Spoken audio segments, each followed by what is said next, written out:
suit. I mean, the dude gave up everything. Chicken soup. The dude, wait, Pastor Cat, I can't relate to that. No. I mean, it's like, I got these chips right here. Adam, I got these chips, man. Can I have AJ? No. T. This barbecue. Look, T, this barbecue and sour cream and onion, man. I know you like them. Can I have Alyssa, your daughter, for these chips? Hey, I got 9 kids. Ask me.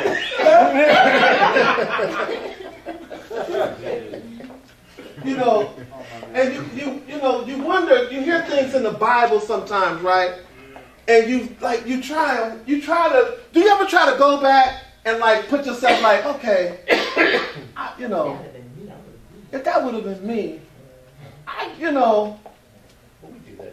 2/3 of because listen.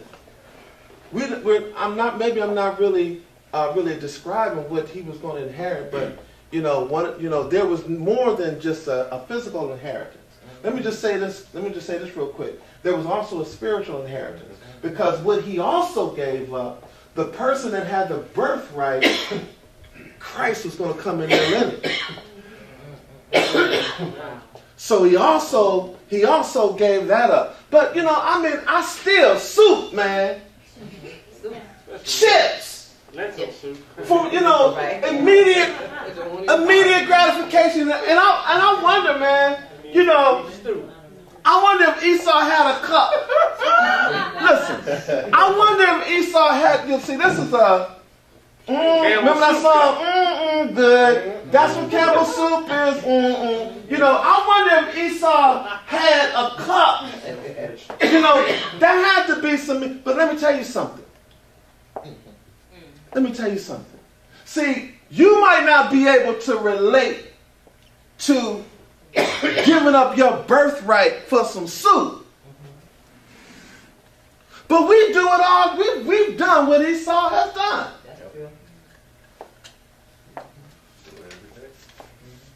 See, your thing might not be soup. But guess what your thing is? See, your thing is drugs and alcohol. And see, when that temptation comes, we've given up wife. We've given up daughter.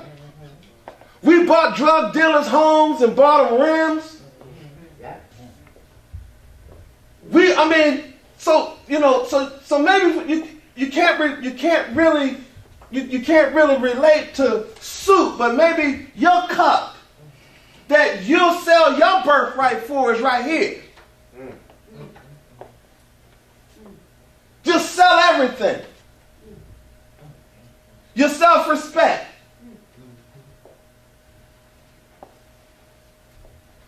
Time. Well, well, guess what? We got people here that come here for different reasons.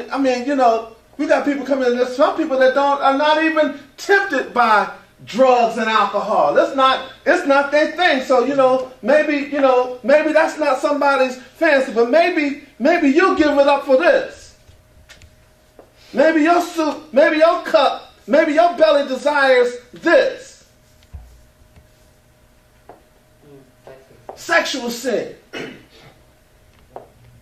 See, we're just making this real tonight. Can I be real? Yeah. Can I be real? Do you know we play Russian roulette with our bodies? Yeah. Do you know we go out and we play the fool and we lay down with folks, we don't know what they got. That's right. They don't know what we got. Right. All it takes is one time to go out there and play the fool and get AIDS. Yeah. Sleeping with somebody one time, herpes, gonorrhea, syphilis. And you know what? And there's some people that are so bound by it, so that they take stuff home take stuff home to the wife, take stuff home, diseases. See, maybe you can't, so you might not be able to relate to the soup. Maybe you wouldn't give your birthright, for soup, but maybe you'll give it up for porn. Maybe you think, we know a couple. We shared this before. That his porn addiction got so bad that he ended up mortgaging his home. He was hitting those 900 numbers and dialing up those 900 numbers up into the thousands because he just couldn't say no. Lost his wife, lost his children. So we're talking about birthright.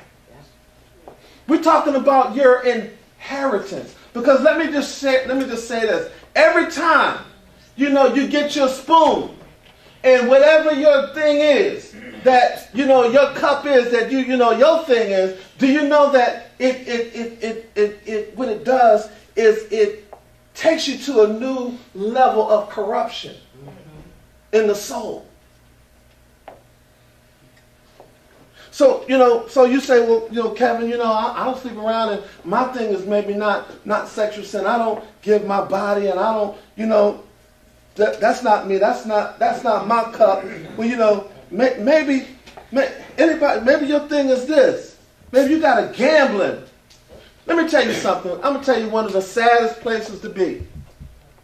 One of the saddest places to be is to be on the floor of casinos in Atlantic City and Las Vegas, or even you go up the Hall Street to off-track betting, and you see people that come out there that have gambled away everything. Let me tell you something. It's almost, the gambling thing. Let me just talk about that for a minute. The gambling thing that, I used to have a pastor friend that used to work in a casino when I was living up in Philly. And, he was just telling me, man, matter of fact, I went with him one night. And there's such a similar eerie spirit or connection or similarity of a crack house, of the crack house and the gambling spots or the casinos. I've been in crack houses and spent thousands, spent hundreds of thousands, but soon as your last dollar is gone, it's gone too. Everybody. Soon as your last dollar is gone. Let me tell you something. I went with him one night, and it was a guy, I'll never forget this. It was a guy that the security had to come get him because he had mortgaged his house in the casino. And you know what the security guards did? Just like they did in the crack house. You ain't got no more. You got any more money? You got any more chips? You got any more? You ain't got no more money? Follow me this way, sir. And as soon as you get out the door, you hit a lock. Clink, clink, clink, clink, clink, clink. You hit a locking the door. You hear them locking the doors. Worst feeling in the world. Worst feeling in the world. You done spent car payment. You done spent food. You done spent, but we might not, relate to the lentil soup. But maybe this is the cup that you deal with. You can't go to 7-Eleven without getting a scratch ticket. I know I'm talking to somebody. Scratch ticket. You speak scratch ticket as a lotto. Crazy. But Pastor Kevin, that ain't my thing. That gambling, I don't gamble. That ain't my cup. Well, maybe you've been one of them person that lost everything to rage. you know, you're a rageaholic. We know people in prison right now that just because they lost it in a moment. And they've killed somebody or seriously hurt somebody, and now they are in prison. They sold their birthright. Their belly made them a promise.